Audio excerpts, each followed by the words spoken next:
Baik, terima kasih rekan-rekan. Perkenalkan, saya Fajar Andrianto. Pada sesi kali ini, saya akan mempresentasikan terkait tugas entrepreneurial project saya. Baik, saya akan menjelaskan terkait FL3, ya, terkait mata kuliah Entrepreneurial Project 2, di mana saya mengambil studi kasus tempat saya bekerja, yaitu PT Bank Rakyat Indonesia.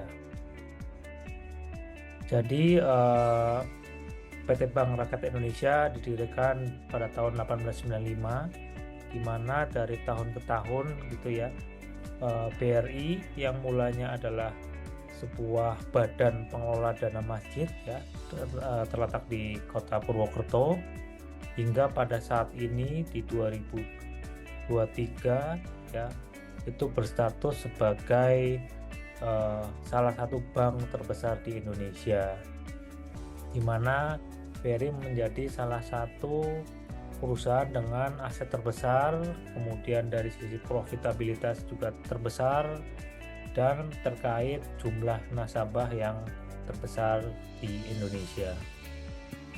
Visi misi dari Bank Rakyat Indonesia adalah the most valuable banking group in Southeast Asia and champion of financial inclusion. Jadi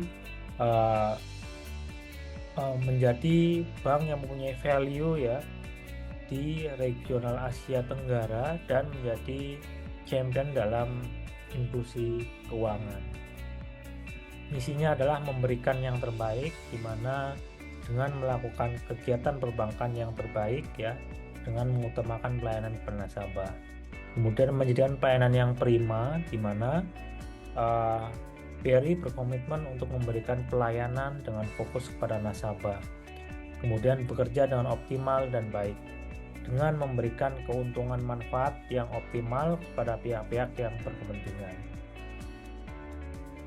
Sekilas tentang BRI adalah yang pertama, BRI mempunyai 3 segmen pasar utama, yaitu adalah mikro, retail, dan korporasi, di mana saat ini BRI mempunyai aset total sebesar 1.965 triliun.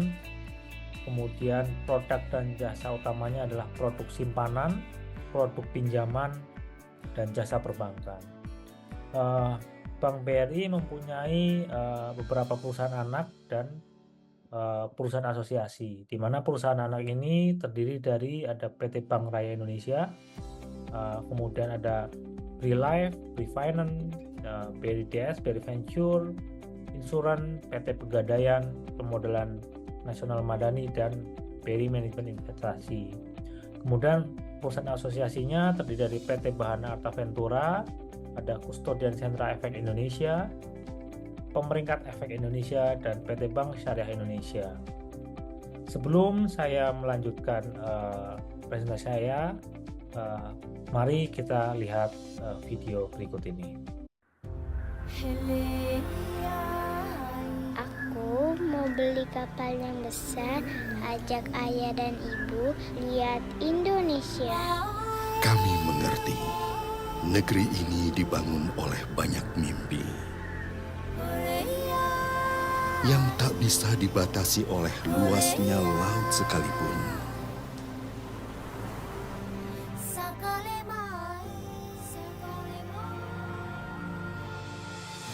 Kami besar untuk membuka kesempatan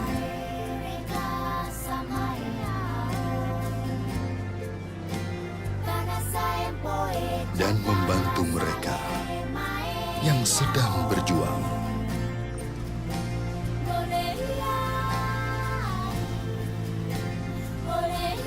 Kami ada untuk mereka yang bebas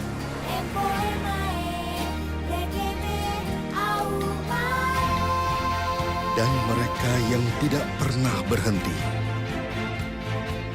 Kami percaya negeri ini besar karena mimpi. Karenanya, bersama Indonesia, Bank BRI terus membangun agar mimpi sekecil apapun bisa tumbuh besar bersama kami. Bank BRI melayani dengan setulus hati. Baik, Terima kasih, saya lanjutkan terkait Competitive Analyst Framework. Jadi BRI sebagai salah satu bank terbesar di Indonesia mempunyai kompetitif perusahaan yang lain ya. Saya ambil ada 2 bank besar juga, salah satu bank BUMN dari Bank Mandiri dan salah satu bank swasta di Bank BCA. Di mana dari company spesifik ya dapat dibandingkan ya dari sisi employee-nya, di mana BRI menjadi perusahaan terbesar dengan employee 78.000 lebih. Kemudian dari sisi usia gitu ya, BRI merupakan bank tertua, ada berdiri di 1895 gitu. Kemudian terkait fundingnya, modal intinya, BRI menjadi pembangun terbesar ya, ada 256,6 triliun. Kemudian dari sisi kepemilikan saham, BRI menjadi salah satu bank pemerintah dengan persentase pemegang sahamnya sekitar 55% adalah pemerintah ya. Ini mungkin salah ini ya, ini pemerintah 55% dan umumnya 9%. Kemudian dari sisi customernya terdiri dari 70 juta, dan terkait target consumer spesifiknya adalah UMKM gitu ya. Dan dari sisi produk feature-nya, BRI mempunyai aplikasi namanya Brimo ya untuk simpanan pinjaman. Customer stack-nya terdiri di penduduk pedesaan ya. Kemudian terkait praktisi UMKM. Kemudian di sini ada penilaian dari App Store-nya ya. App Store-nya juga BRI leading dengan di App Store 4,7, Play Store 4,5. Kemudian positioningnya BRI sangat fokus kepada segmen UMKM ya, memperbaiki layanan complaint handling dan layanan mudah di sisi UMKM. Ini adalah sekilas terkait Competitive Analyst Framework seperti itu. Nah, ini apabila di breakdown lagi gitu ya dari persaingan BRI, Mandiri dan BCA. Jadi dari sisi produknya, kekuatan dari produk BRI adalah layanannya terluas dan tersebar gitu ya. Kemudian dari sisi bunganya, BRI menjadi salah satu bunga yang mempunyai produk bunga yang kompetitif gitu. Kemudian pastinya walaupun mempunyai sisi kelemahan ya, dari sisi complaint handling yang mungkin dari sisi layanannya masih kalah dengan 2 bank pesaing. Kemudian dari sisi pangsa pasar memang sedikit stagnan gitu ya, karena memang berfokus pada UMKM. Kemudian mikro gitu ya. Jadi berbeda dengan segmen pasar Mandiri dan BCA, di mana cenderung di segmen pasar menengah ke atas seperti itu. Nah, compounding faktor yang saya identifikasi di sini ada 5 gitu. Yang pertama adalah produk dan layanan, di mana produk dan layanan ini berisi dari beragam produk keuangan, kemudian ada inovasi produknya, kemudian dari sisi harga dan biaya, di sini terdiri dari suku bunga dan biaya administrasi, kemudian transparansi biaya, kemudian terkait jaringan dan aksesibilitas, di sini terdiri dari jaringan cabang kantornya dan dari sisi channelnya. Kemudian terkait kepuasan nasabah, ada pelayanan pelanggan, kemudian personalisasi layanan. Selanjutnya terkait reputasi dan kepercayaan, reputasi perusahaan dan kepercayaan dari sisi customer seperti itu. Kemudian faktor produk dan layanan di sini dari 3 bank, ada BRI, Mandiri dan BCA, di mana masing-masing punya produk ya. Dari sisi tabungan, BRI punya simpan Britama, Mandiri punya tabungan Mandiri, BCA punya tabungan BCA. Dari sisi pinjaman juga ada berbagai macam produk pinjaman dari BRI. Ada KUR, kredit mikro, KPR dan KKB. Dengan Mandiri ada mikro Mandiri, KPR, KKB. Dari sisi BCA ada mikro investasi, KPR, KKB dan KTA. Sama halnya dengan e-bankingnya gitu ya, ada Brimo, ada Livin, ada BCA Mobile atau MyBCA. Dari sisi remittance-nya ada Western Union, ada MoneyGram, ini sama ya. Dari sisi asuransi juga masing-masing bank ini mempunyai perusahaan asuransi sendiri, ada Pre-Life, di Insurance, ada Mandiri Life, Mandiri InHealth, ada BCA Life, BCA General Insurance. Ini adalah berbagai produk dan layanan dari ketiga bank BRI, Mandiri, dan BCA. Kemudian dari faktor harga dan biaya, di sini terdiri dari ada tabungan, deposito gitu ya. Tabungan sendiri BRI mempunyai bunga tabungan Sibrek ada 3,5% ya. Ini cukup tinggi dibanding BCA gitu ya, maupun mungkin sama dengan Mandiri. Kemudian tabungan Britama juga ini BRI dari sisi bunganya masih rendah juga ya dibanding dua bank pesaing. Biaya administrasi tabungan Simpedes cukup standar ya, sekitar 6.500 per bulan ya, ini sama dengan BCA.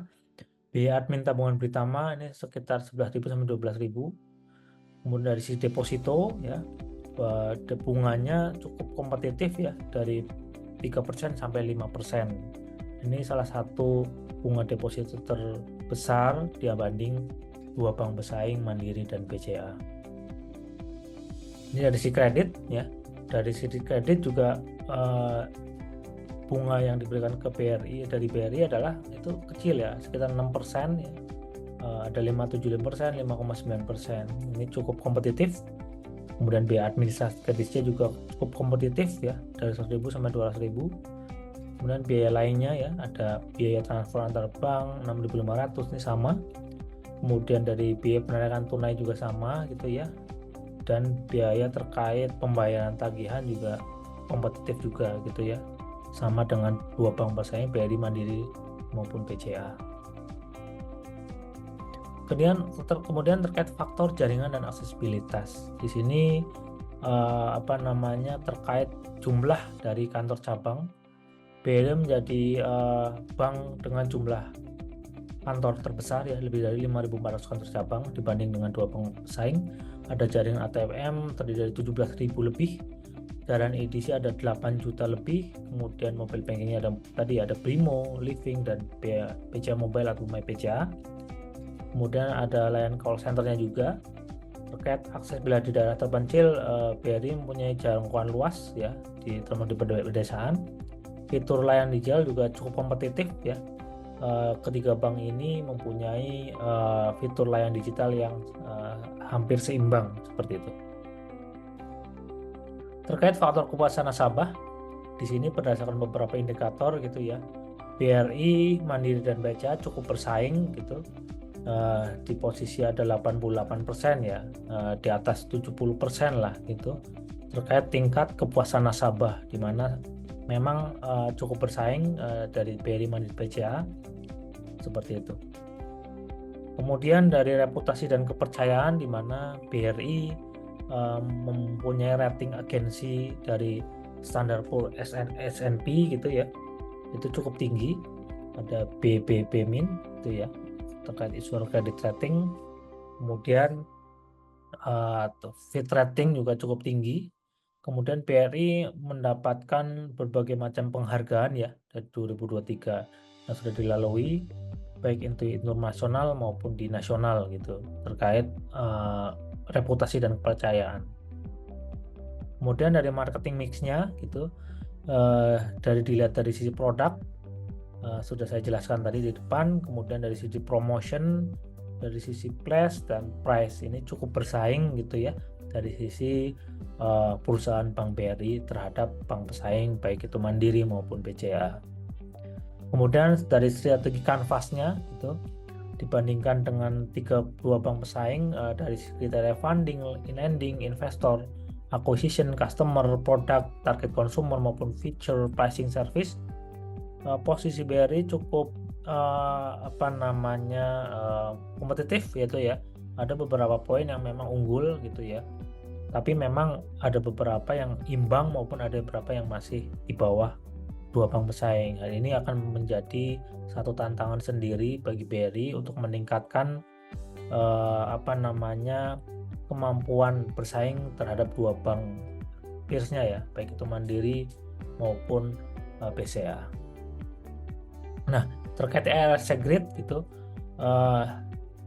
dari sisi eliminate, jadi BRI bisa mengeliminasi pengalaman nasabah yang negatif di unit kerja, kemudian ada biaya administrasi tinggi untuk layanan dasar, dan terkait proses yang bersifat berbelit dan tidak efisien. Kemudian untuk reduce, bisa melakukan reduce terkait waktu tunggu antrian, kemudian ketergantungan pada sistem manual, penggunaan dokumen fisik gitu ya, cashless, dan paperless gitu ya. Kemudian untuk rest-nya, untuk meningkatkan dari sisi kualitas dan kecepatan layanan pelanggan. Kemudian ada varian produk yang sesuai dengan segmen pasar berbeda. Kemudian ada efisiensi operasional. Kemudian dari sini bisa meng-create produk digital inovatif dan solusi keuangan berbasis teknologi, sistem digital terpadu yang mudah diakses oleh nasabah, kemudian model bisnis berkelanjutan dan ramah lingkungan. Nah, ini untuk yang eliminate gitu ya. Ada beberapa hal yang perlu di-eliminate ya, terkait antrian ya, cost-nya gitu, cost dari biayanya bisa diturunkan gitu ya, lebih kompetitif lagi. Kemudian dari sisi reduce dari sisi antrian ya, yang semula antriannya tidak rapi, tidak terkontrol sehingga menurunkan kepuasan nasabah. Ini bisa dengan alat antrian otomatis yang bisa istilahnya mengkontrol antrian yang panjang ya, seperti itu. Kemudian dari RES dengan meluncurkan produk-produk dengan segmen pasar yang berbeda ya, baik itu dari sisi ultra mikro, si pedes, sampai bisnis gitu ya, sampai level prioritas. Kemudian untuk create dengan meng-create layanan-layanan ya, produk digital inovatif yang memanjakan dari sisi nasabah untuk melakukan segala transaksi yang dibutuhkan secara online seperti itu. Nah, terkait SIGPAD Framework di sini, SIGPAD Framework adalah alat yang digunakan untuk membantu perusahaan menemukan peluang pasar baru dan menciptakan keunggulan kompetitif. Ini terbagi menjadi look across alternative industry, ada look across strategic group, look across buyer group, look across complementary product and service offerings, look across the functional, emotional, original of an industry, dan yang terakhir adalah look across time. Dari sisi BRI mengambil dari sisi look across alternative industry, di mana strategi BRI berekspansi ke industri fintech dengan menawarkan layanan simpanan, pinjaman, dan pembayaran digital. Dalam ini ada beberapa produk gitu ya dari BRI, ada BRI Ceria ya, ini untuk dari sisi pinjaman anak muda seperti itu. Kemudian ada Brimo yang menggunakan fitur Briva sebagai pembayaran multi payment yang luas gitu ya. Kemudian ada Brimo untuk pendaftaran rekening dengan cara yang mudah seperti itu. Kemudian dari sisi look across strategic group, Bank BRI memperluas layanan ke segmen pasar baru seperti usaha mikro, kecil, menengah, serta ultra mikro. Ini dibuktikan dengan adanya holding ultra mikro Indonesia, ada PNM, BRI, Pegadaian. Tiga ini menghasilkan produk namanya Senyum gitu ya, sentra layanan ultra mikro yang memadukan seluruh layanan dari BRI, Pegadaian maupun PNM seperti itu. Nah, kemudian conclusion dari analisis yang sudah saya lakukan adalah PT Bank Rakyat Indonesia telah menunjukkan komitmennya dalam menerapkan strategi Blue Ocean Strategy untuk mencapai pertumbuhan dan keunggulan kompetitif. Kemudian BRI telah berhasil membuka ruang pasar baru melalui berbagai inovasi seperti layanan keuangan digital mikro, Brimo, ekspansi ke sektor mikro dan kecil. Kemudian penerapan Blue Ocean Strategy terbukti membantu BRI dalam meningkatkan pangsa pasar, menjangkau lebih banyak pelanggan, dan meningkatkan profitabilitas. BRI juga telah mendapatkan pengakuan atas pencapaiannya, di mana di tahun 2023 lebih dari 200 penghargaan baik nasional maupun internasional telah didapatkan BRI. Berikut presentasi yang bisa saya sampaikan. Akhir kata saya mengucapkan terima kasih.